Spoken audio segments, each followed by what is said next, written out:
Okay. I also have an update. We spoke to the district attorney this morning about the suspicious and in some cases fraudulent voter registration applications. The update I will give is what basically the district attorney and our staff have been able to put together. And at this time, now the investigation is still going on, so we can't get into too much detail here in accordance with the district attorney's desires because of that investigation. But thanks to her staff, which have been on top of this since, I guess it was Monday last week, when the two batches were provided to the district attorney's office, they began immediately investigating those and have been doing so ever since, working with our elections board staff. So at this point, 57% of those suspicious applications have been able to be verified. The voters have been able to be verified. At this point, known fraudulent ones is 17%.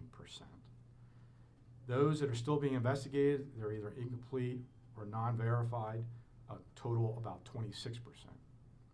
So those other two buckets are going to change, quite frankly, based on the continuing investigation. And I will say that a lot of those apparently that are in that category of the 26%, a good number of those they're still suspected of being fraud, but it's a very painstaking process, obviously, to go through those. So that's what I can tell you at this point. Can't give you any more information, but they are continuing to investigate. We take it very seriously. We appreciate their work and the work of our staff, which has been helping in doing this work in addition to all the other work that you've heard about that's been going on. In addition, as it's been reported, we received mail-in ballot challenges. 723 mail-in ballot challenges were filed with the elections office on Friday, this past Friday, which I believe was on November 1st. The hearing on these challenges will be held by the Board of Elections this coming Friday, November the 8th at 9 a.m. We already have a meeting set up. We have a meeting every Friday after the election to begin basically the count and canvass part. So that will take place during that meeting.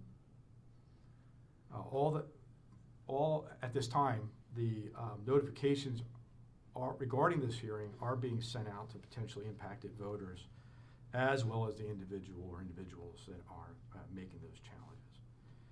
At this time, that's all we can say. Obviously, we have to hold a hearing, so we need to make sure that we get all this information gathered, get all the parties to know about this, so that we can hold the hearing on Friday.